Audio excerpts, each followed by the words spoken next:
What up, Dokkaners? World Tournament weekend is finally here. Everyone's favorite time. Yay! But the most important thing is 50 Dragon Stones will be obtainable during this World Tournament weekend. So whether or not you like the World Tournament or you hate it, you gotta do it because 50 Dragon Stones are up for grabs. There is no reason to not get those 50 Dragon Stones. So in today's video, we're going to be going through and counting where all those Dragon Stones come from. We're going to talk about why this is going to be one of the more sweaty World Tournaments for a while, both on global and JP, by the way.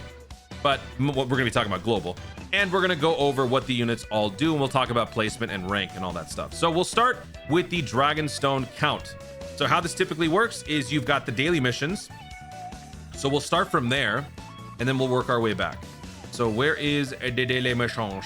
Here it is. Daily missions: participate once, advance to the semifinals, win once. So that's 3 Dragon Stones that you obtain over 3 days. So 3 times 3 is 9. So that's where we start. 9 Dragon Stones. Then we get 1 for winning 3 times, so that's 10. 11, 13,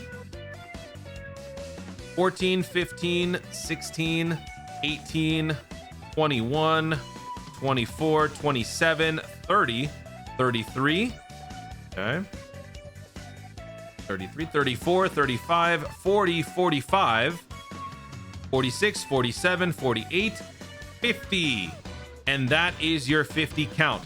I am not including the local rank. If you do rank in the top 10 locally, you will get anywhere from 1 Dragon Stone to 7.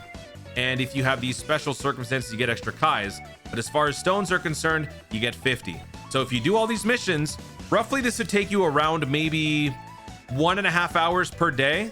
But if you do that, you will get 50 Dragon Stones over the World Tournament weekend. It is 100% worth doing because you're basically doing minimal content for World Tournament to get a free multi-summon. Pretty good deal. So definitely do that. Now let's go over what the units can do. Now this is the JP version, which is why it says 50 here, but Global is having their 48th World Tournament. This is just the same one that JP had. JP is also having a World Tournament tonight at the same time as Global, which kind of begs the question how, you know, as far as the full synchro is concerned, how quickly are we going to be able to catch up in terms of World Tournaments after this one? Because for Saiyan Day, both versions having World Tournament. All right, cool, makes sense. It's a new celebration. The Global is still a couple of World Tournaments behind. So how are we going to catch up? I can't really think about all the other. Well, there would be one during the Super Saiyan 3 Goku Dokkan Festival. Anyway, let's not worry about that. Let's just go over what the units can do. So there are no new LR EZAs. Currently, the newest EZA on Global is still the Tien Chaozu, which is pretty good. Actually, you might have seen my Red Zone video. Hopefully you did. But let's take a look at what the Pilaf Trio can do. And then these 4, I'll tell you right now, these 4 are not crazy, like must-have units. So if you do feel pressured to do the World Tournament to EZA these guys, don't feel so bad.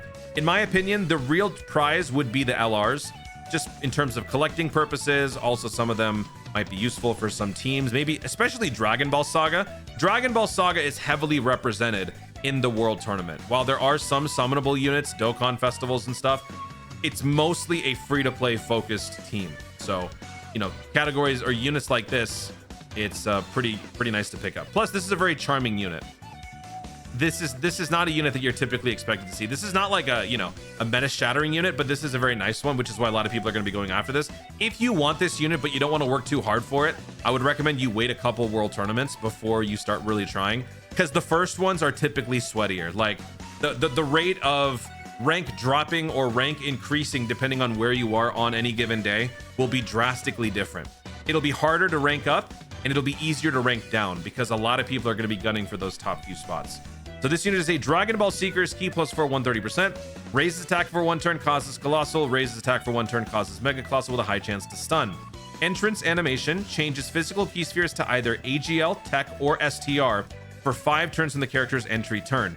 Attack and defense plus 120, plus an additional attack and defense plus 40 when performing a super attack, plus an additional attack and defense plus 40% if it's an ultra super, plus an additional key plus 1 per type key sphere obtained, plus an additional attack and defense plus 70, launches an additional attack that has a high chance of becoming a super with an AGL key sphere obtained. So here's where we jump into the little conditions. Depending on which orb you pick up, any one of these parts of the passive can activate. Plus an additional defense plus 100 and high chance to dodge with Tech key sphere, plus an additional attack plus 100, high chance to crit, and seals with an STR key sphere. Launches an additional super attack with 7 or more key spheres obtained. changes int key spheres to AGL tech or STR key spheres when there's an enemy whose name includes Son Goku. So there you go. That is what the Pilaf trio can do. I might occasionally call this a Pilaf's Trove, and if I do, forgive me. Brainiac's Brutal Beatdown, Thirst for Conquest, Incredible Adventure, Guidance of the Dragon Ball Shattering the Limit, Legendary Power. Links are not going to be that great, right? Dragon Ball Seekers, Join Forces, DB Saga, Terrifying Conquerors, Revenge, Earthlings, and Earthbred Fighters. So there you go. That is the new LR that is on the scene. Now let's take a look quickly at these TURs. What do these guys do? So this unit is an all types 70% lead, raises defense for 1 turn, causes supreme damage, attack and defense plus 100, plus an additional key plus 1 up to 3, attack and defense plus 59 up to 159 at the start of each turn, plus an additional attack and defense plus 59 when performing a super attack, plus an additional attack plus 59%, and attacks effective against all types when all allies attacking in the same turn are giant ape power characters. Turns into giant ape at 10% rate. When he transforms, he has key plus 2 attack plus 59%. Greatly raised attack temporarily and causes destructive damage to the enemy. There is your Kid Goku. Let me know in the comments what you think about that one. Next is the AGL Cooler. I think this is one of the better ones out of the bunch, but that's not saying much. Raises defense for 1 turn, causes supreme damage, and greatly lowers defense. Key plus 2 attack and defense plus 100. It's AGL type key plus 1 attack and defense plus 40. That's not bad. Launches 2 additional attacks, each of which has a rare chance of becoming a super, plus an additional attack plus 20 up to 100%. Chance to dodge plus 5 up to 50 with each attack performed, plus an additional attack and defense plus 50 when there's another Terrifying Conquerors category ally attacking in the same turn. This one's actually pretty good. The only thing is, when you're running a Terrifying Conquerors team, you're probably more likely to have a better version of the Cooler anyway, but he does have some self-sufficient dodge ability, which is pretty nice. Let me know in the comments what you think about that one. Whichever one stands out to you, you can probably let me know about that. Then we got the Tech Ultimate Gohan. This guy's another all types lead, raises defense for 1 turn, causes supreme damage, medium chance to stun. Key plus 3 attack and defense plus 150, plus an additional attack and defense plus 100 when HP is 50% or more, plus an additional attack and defense plus 20% with each super attack performed up to 58. Launches an additional attack that has a high chance of becoming a super attack when there's a Majin Buu Saga category ally attacking in the same turn or Majin Buu Saga category enemy. And last, and probably my favorite, it is the Int Super Trunks. This guy is all about the RNG, baby. Causes supreme damage, attack and defense raised by 50% for 3 turns. So it's a multiplicative buff. Key plus 3 attack and defense plus 150. Great chance of an additional attack and defense plus 150. High chance of an additional defense plus 100. Medium chance to perform a critical hit. Performs a crit hit within the same turn after receiving an attack. Plus an additional attack plus 50% when attacking. So this could be really good or really bad. Actually, I don't know if I'd say really bad, because in terms of the free-to-play sense, this actually isn't bad. Multiplicative buffs with a base stat of attack and defense plus 150, with a pretty likely chance of an additional attack and defense plus 150. This guy could actually put up some good numbers if you're lucky. So that is the spread for new free-to-play TUR EZAs. Let me know in the comments which ones you might be looking at. Depending on which ones you care about, those would be the ones that you would want to pursue in terms of getting these extra medals. The announcer medals are the ones that give you the means to EZA these characters. Now, it used to be a thing where if you wanted to be able to EZA all 4 TURs from each world tournament, you would have to rank in the top 10 worldwide. Literally only 10 people on the planet could accommodate 4 EZAs for each world tournament, which was one of the stupidest things they'd ever done. Thankfully, they have since changed it. So here's the spread. If you care, what the hell? What is this? What is happening to my screen? Hold on. All right, that was weird. Anyway, if you want all 4 TURs to EZA, then you would have to rank in the top 2,000 worldwide. So no longer do you have to be one of these. You would have to be all the way down here. This will give you 60, 160, 120, 120. That is enough to EZA all 4, if you care. Maybe you do, maybe you don't. Next, we've got, if you want to rank or EZA the 3 of them, then you would have to rank in the top 50,000. That is a big drop. 2,000 to 50,000 is a pretty big drop. That brings you down here. This, I feel like, is in general typically what the rank is that a lot of people who care about the world tournament actually shoot for. So this will give you the 3 EZAs.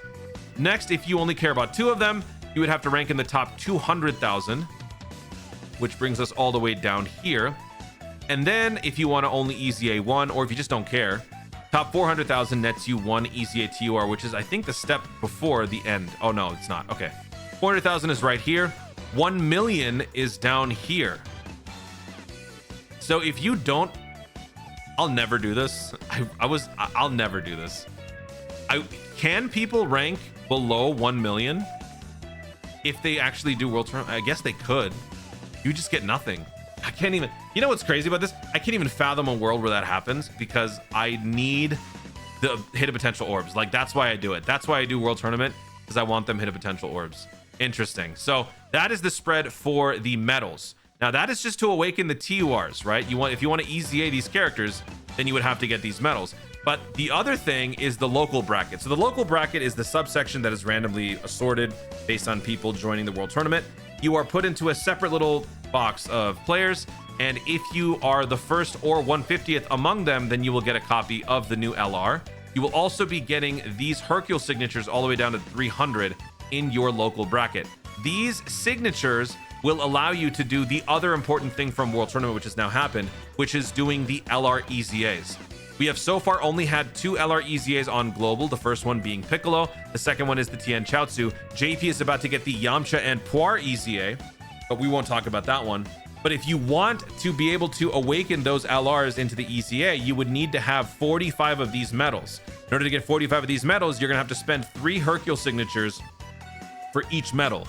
So 45 times 3 is 135.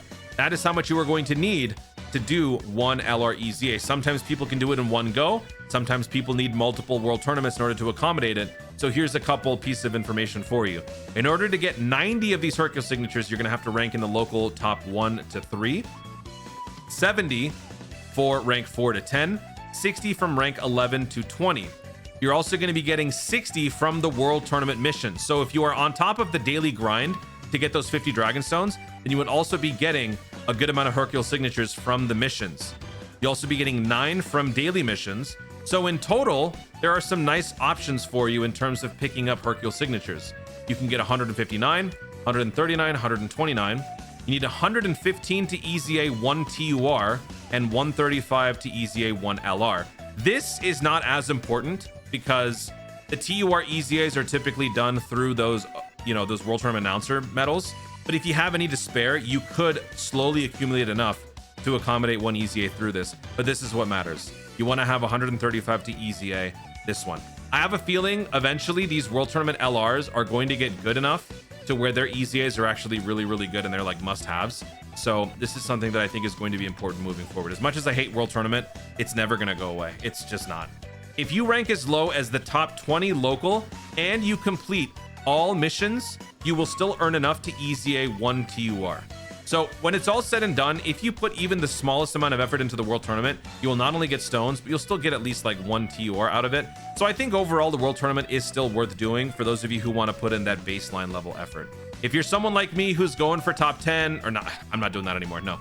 If you're someone like me who's going for like top 30, top 50, last time I went for top 100 and I was pleasantly surprised. I ended up, I think, in this bracket. Was it? No, I was in this bracket. But if you're someone like me going for one of these, it's going to be a dogfight this time. It's going to be really, really tough. If you're going for top 100, expect to end up like top 500 or top 200. If you're going for top 1,000, then expect to probably end up like top 2,000, probably top 2,000, almost 5,000. It's going to be a little bit tougher. So get ready, put in the work, depending on who you are, and best of luck to all of you. I will be streaming probably a couple rounds of the World Tournament, maybe later on. I don't know if I can do it at the start. I got some stuff I got to do, so we'll see. Best of luck again. Guys, thank you so much for watching. If you enjoyed the video, be sure to like down below. Let me know in the comments your thoughts on World Tournament. How many stones do you have? How many stones are you going to have total with the extra 50? You're going to be going to do all those daily missions. Let me know your thoughts overall about the World Tournament, your teams, and all that in the comments down below. Also, be sure to subscribe for more content in the future and click the notification bell so that you'll know you're going to see more of my stuff. Do it. Thanks again. Stay tuned and remember to Dokkan responsibly.